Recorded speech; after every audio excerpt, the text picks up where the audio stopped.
에이지는 1969년도에 결의가 돼가지고 1970년대 국립현대미술관에서 이제 첫 전시를 했는데, 시대적인 그때 상황은 되돌아가서 1960년대 전후하여 우리나라의 미술은 한편에서는 국전을 중심으로 한 아카데미적인 미술이 굉장히 번성하던 때였었고, 또 한면에서는 그거에 저항하는 현대 미술로서 앙포르 미술이 굉장히 지배적으로 돌출하던 이런 시기였었습니다. 1967년도에 단일화된 팀보다는 좀 더 다원화적인 어떤 것이 필요치 않겠는가 하는 거에서 신전, 무동인의 오리진이 합쳐가지고 한국 천명 작가 연립전이라는 것을 개최했습니다. 그것은 즉 오리진 회화협회가 기성세대에 도전하는 멤버로서 평면적인 것을 주장을 해서 했다고 한다면,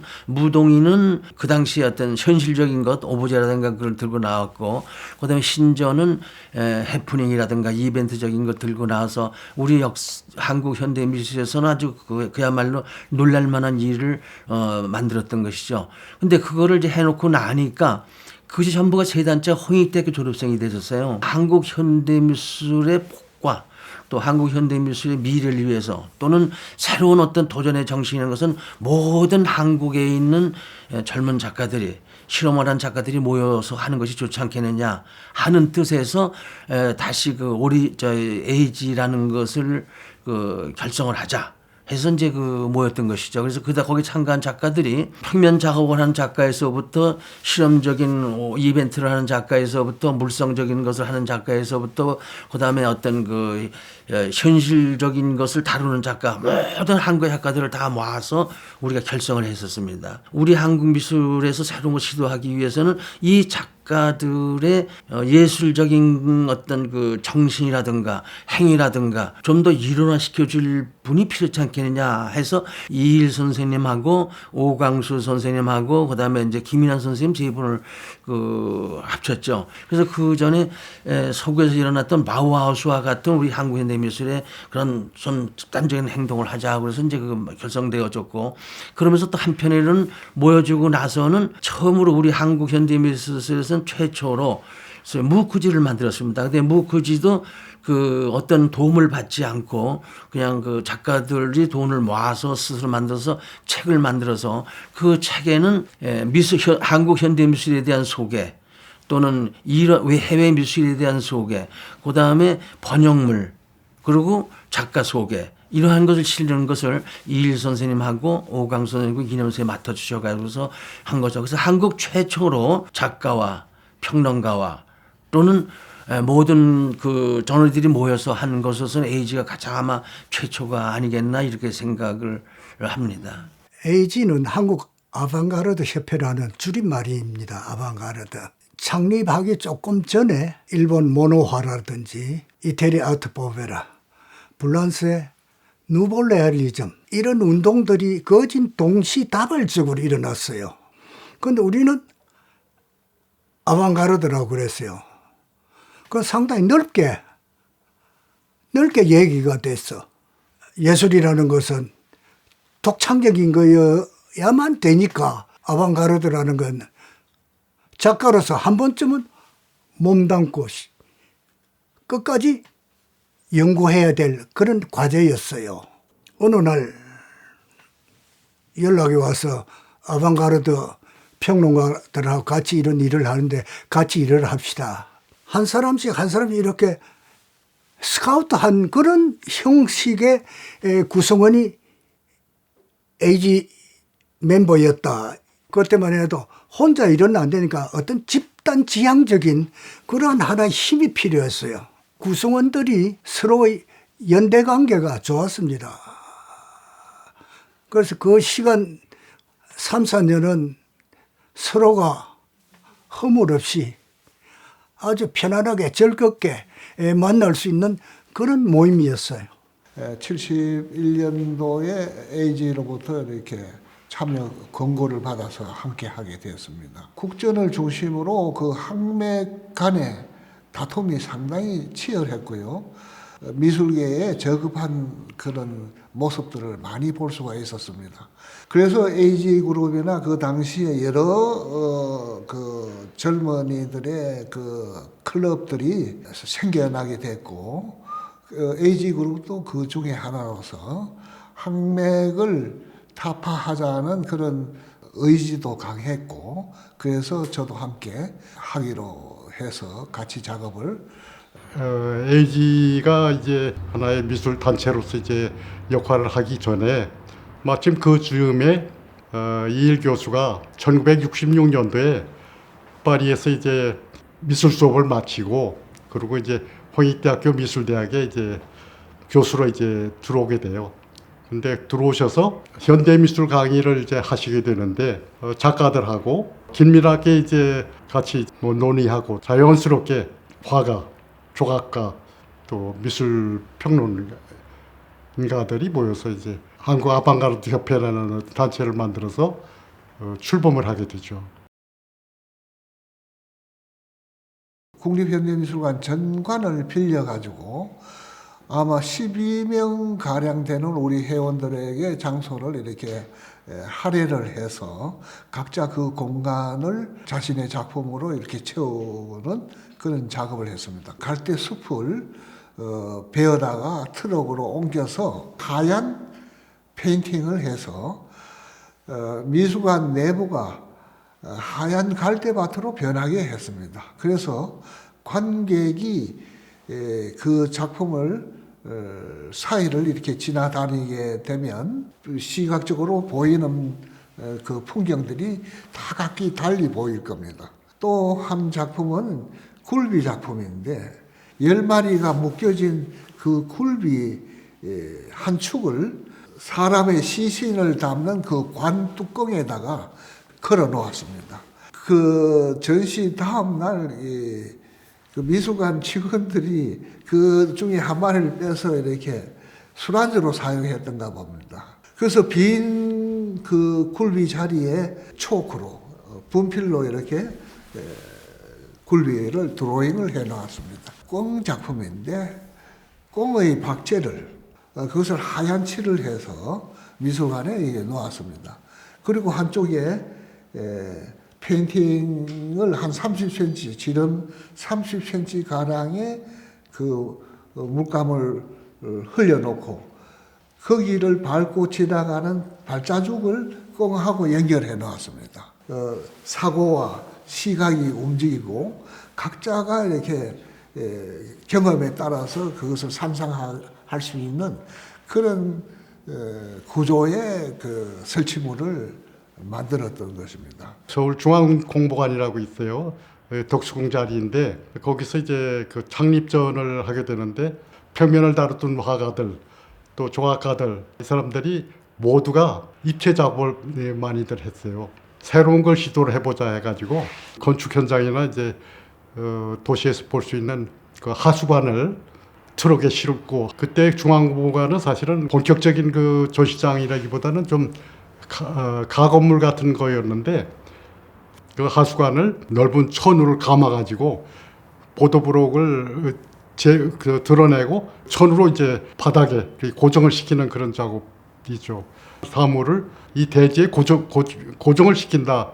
뭐 그런 생각으로 그런 작업을 이제 시도를 했죠. 창립전에서 이일 교수가 창립전에 주제로 삼았던 게 그 후로도 아주 뭐 많이 회자되고 또 중요한 화두가 되고 있는 확장과 환원의 역할 전시 테마를 내걸어가지고 작가들이 자기 내면에 있는 어떤 생각을 그냥 이렇게 단순히 제시한다기보다 생각을 그 확장성 또 그게 결과하는 어떤 반추되는 어떤 환원되는 뭐 그런 작품 성향들도 많이 있지 않았는가 이렇게 생각이 되죠.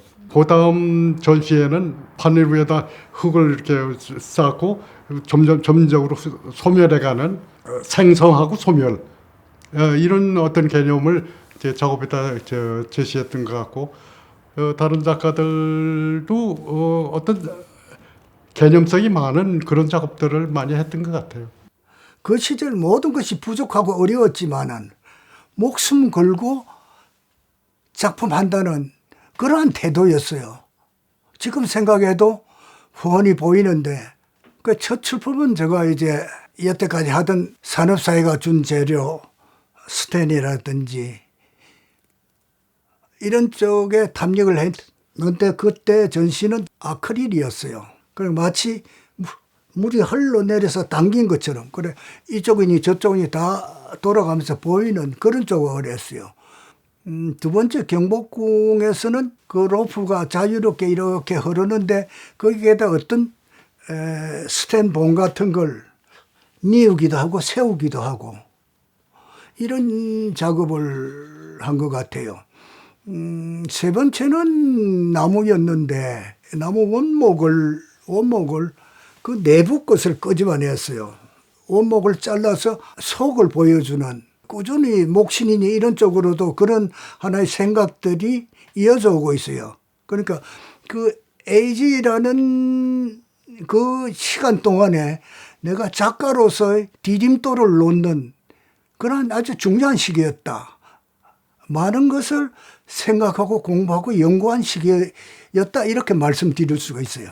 우리의 것이 무엇이냐라는 걸 굉장히 고민했었던 그래서 우리의 것은 즉 우리 정신, 한국적인 정신이 무엇이냐 그러면서 또 하나는 우리가 갖고 있는 우리의 정체성에 대한 것을 가장 고민하고 있을 때였었습니다. 그래서 그 당시의 작품은 그 우리의 상징적인 많은 것 중에서 그 창호지를 제가 갖고 나왔습니다. 그래서 창호지를 대신 그 어떤 그 하나의 정신의 표출로서 그걸 16장까지 붙여가서 전호를 지작품만 이제 가지고 전 작품을 냈었죠. 창호지를 가지고 이제 저의 어떤 의식과 그리고 어떤 그 정체성을 드러내려고 해서 냈던 것이죠.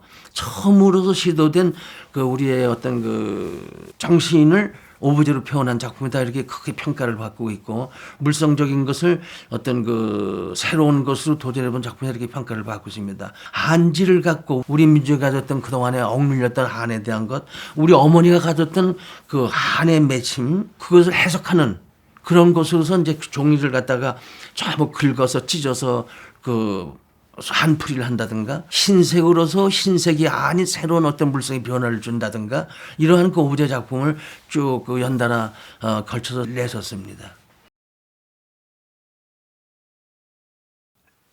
그때 이제 구성원들의 90%가 페인팅 화가였어요. 입체를 다룬 사람 내하고 박석은 둘밖에 없었어요. 그럼에도 불구하고 그 페인팅하는 작가의 대부분이 입체로 작품을 하기 시작했어요. 자기를 다시 완전히 뒤집고 새로 자기를 구축하는 그러한 현상이 벌어졌어요. 페인팅한 화가들한테도 아주 에이지가 좋은 실험을 하고 자기를 검증할 수 있는 아름다운 시간이었다고 저는 생각합니다. 1970년도는 정치적으로 모든 것이 자유롭지 못하던 시대였었죠. 그리고 경제적으로는 굉장히 그 가난하던 때였었고 재료도 없었고 또 살기가 어려운 때였었죠. 그때의 미술의 도전이라는 건 극히 어려운 거였었습니다. 현장을 통한 그 새로운 미술을 내놓으니까 일반인들은 이해를 도저히 할 수가 없었던 것이죠. 여지껏 못 보던 것을 보아왔던 때는 거니까. 근데 그것이 오히려 미쳐야 된다고 봐요, 예술은요. 소위 남이 안 하는 경지를 빠져 들어가는 것. 여지껏 없던 것을 한번 우리가 실현해보겠다는 그 의지가 예술적 정신이라고 저는 보거든요. 그때는 책을 만들어 발간해서 판매할 수가 없었습니다. 그 책을 보게 되면은 제한 부수로 비매품으로 만들어서 판매를 했어요. 그만큼 통제가 심했던 데니까 그 당시에 에이지에 관한 연구를 하는 분들이 에이지 책을 구하기가 힘들어 하시는데 그것은 어떤 시대적 산물인 것이죠. 당시에는 모든 것이 부족해서 부족한 가운데서 작업을 한다는 것, 이것은 어떤 의미에서 그 일에 함몰될 수밖에 없는, 매몰돼서 그 일만 바라다 보고 그래서 지금 그때 그 일을 하던 작가들이 지금까지 30, 40년 이어져 오고 있는 작가들이 많아요. 우리가 얘기하는 단색화도 그 시절에서부터 쭉 발화를 해서 지금까지 오고 있는 것이죠.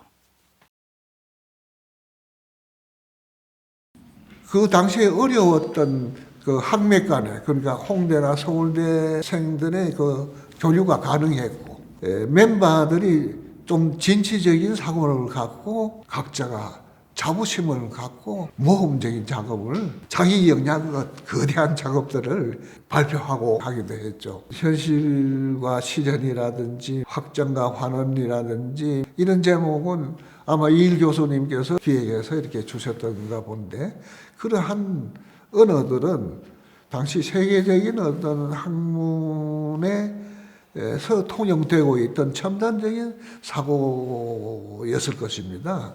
그것이 우리 미술계의 이일 선생님으로부터 언어들, 개념들을 전달받을 수 있어서 우리 미술계는 상당히 좋은 영향을 주셨다고 생각을 합니다. 네. 그 당시에 우리나라 미술계에 이론가들은 몇 분이 없었어요. 몇 분이 없었으니까 다양한 의견도 별로 있을 수 없었고, 그래서 그 이론서를 만드는 데 대해서 상당히 자부심을 갖고 있었던 것 같습니다.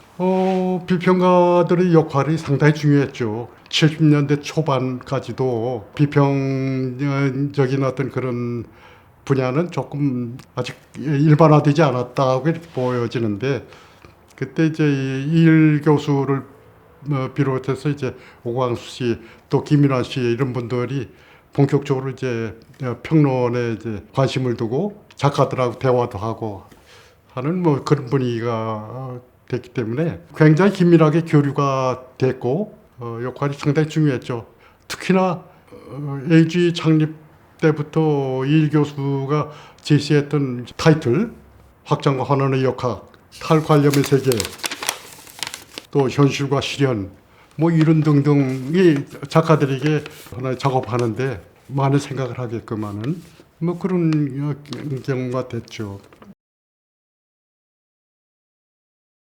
에이지 운동을 하면서 이제 평론가를 모시자. 그때에 이일 선생님이 불란서에서 미술 공부를 끝내시고 한국에 오셨었어요.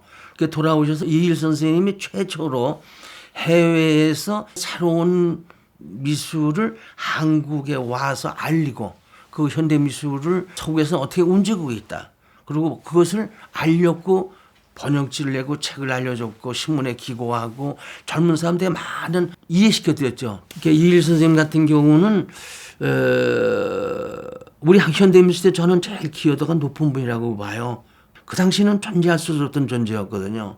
그리고 새로운 경이로움을 우리한테 알려줬고 서구에서의 미술이 어떻게 돌아가고 있다. 어떻게 변화하고 있다. 이 정신 속에서 깨어나야 된다라는 것을 갖다가 많은 것을 일깨워줬고 가르쳐주신 분이었던 것이죠. 그래서 가장 저로서는 공로가 크시고 이게 위대한 분으로 저는 평가하고 있습니다. 이일 선생님의 글은 굉장히 이해하기 쉽고 간략하면서도 이제 글 자체가 어휘 자체가 아주 이렇게 그 통찰을 가진 글을 썼어요.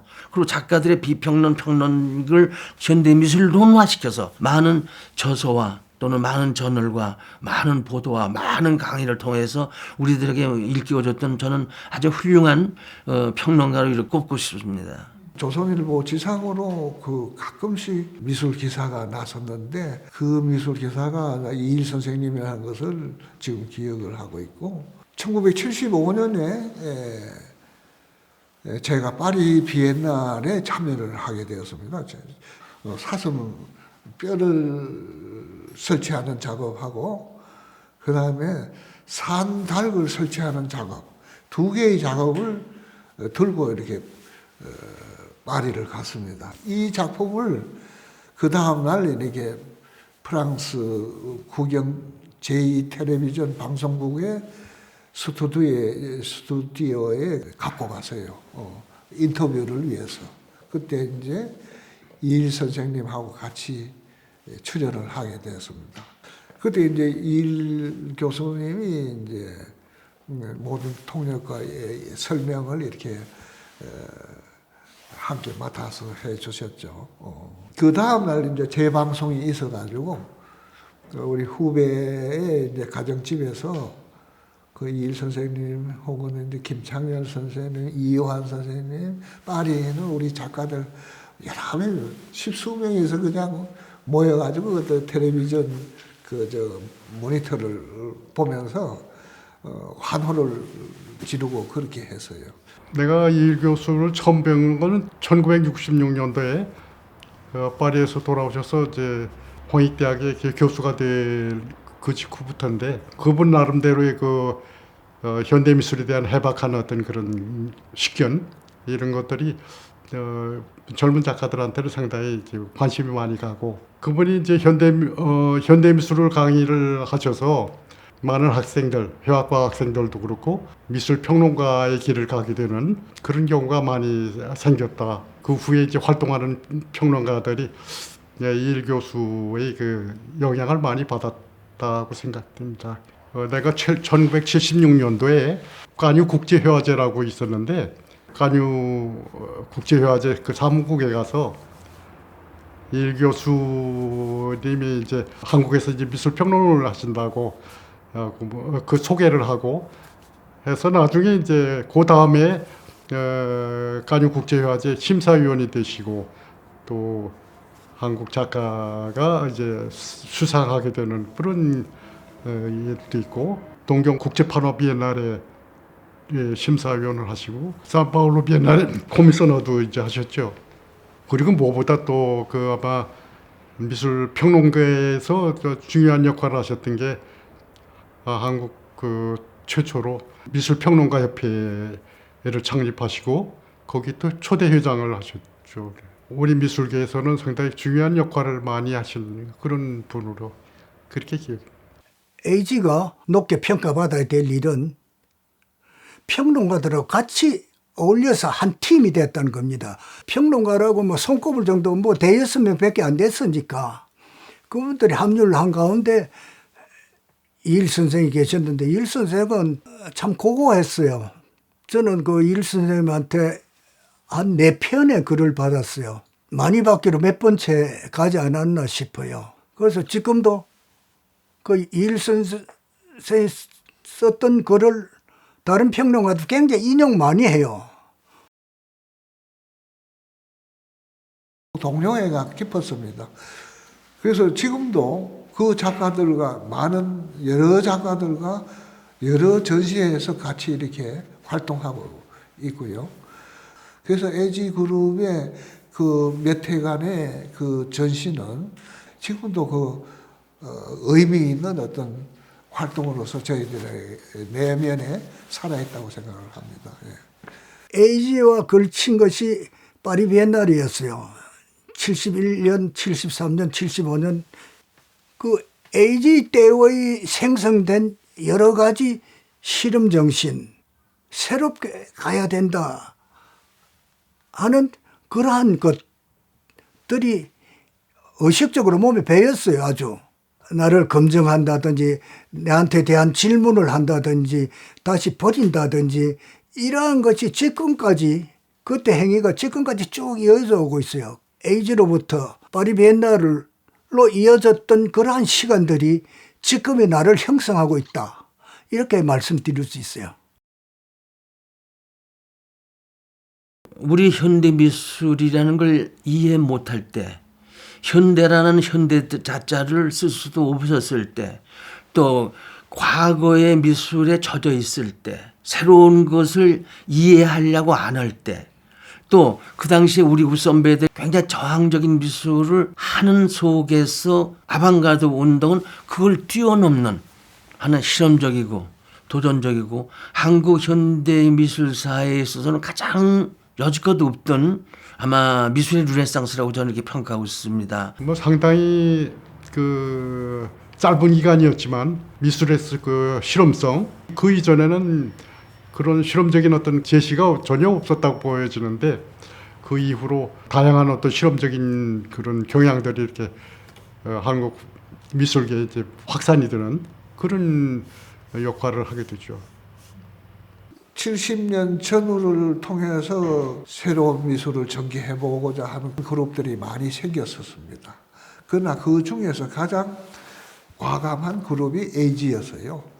그러니까 그 2, 3년간의 그 에이지전의 그 행보가 우리나라 온 미술계의 젊은이들에게 많은 영향을 줬죠. 그것은 부정할 수 없습니다. 예. 60년대 특히 미국 미술에 있어서 건축물 내부 큐빅 사각의 그 공간을 탈출하자. 그 이일 선생님이 주장했었던 것처럼 환원과 확산, 미술관이나 건축물 이런 실내에서 미술 작업을 하는 것을 치워버리고 아예 넓은 공간으로, 자연의 공간으로 가자.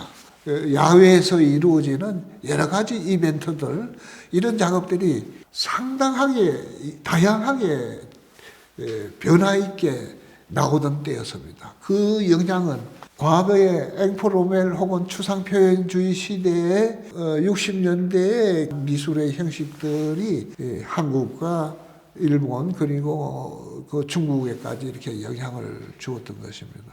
물론 이제 일방적으로 우리 동아시아가 서구의 미술의 영향만 받는 것이 아니라 그 서구의 작가들도 동아시아의 미술의 형식이나 사상이나 이런 데 영향을 많이 받았습니다. 서로 간의 영향이 지금으로 와서는 더욱더 많이 주고받고 하는 것 같은데, 그러나 이제는 지금 와서는 또 세계가 전혀 달라지고 있습니다. 또 다른 환원과 확산의 시대가 온 것 같습니다.